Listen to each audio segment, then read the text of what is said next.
pass through, you might see that same piece of wood Rose told Jack to never let go on the Titanic.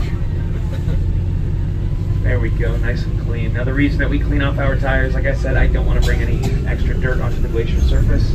I've got a little saying as to explain why. Big dirt good, little dirt bad. Simple enough, right? The ice core moraine behind us, that is a lot of dirt on the glacier surface, but it's good for it. It insulates it. A thin layer of dirt, on the other hand, would not be very good. That would promote something called the albedo effect. Now the albedo effect, best way I can describe it, you know when you wear a black t-shirt on a hot sunny day and feel all that sun and heat absorbing into it, it gets really hot.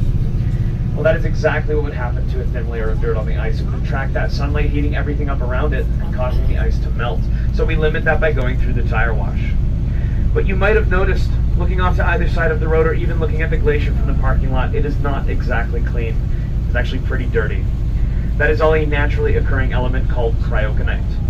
Cryoconite can be found on every glacier on Earth, and it can come from many different places, like all of the surrounding mountains dropping their dirt and dust, or in Athabasca's recent history, debris from the smoke of local forest fires. But it is essential to glacial development and can tell us a lot about the glacier's past.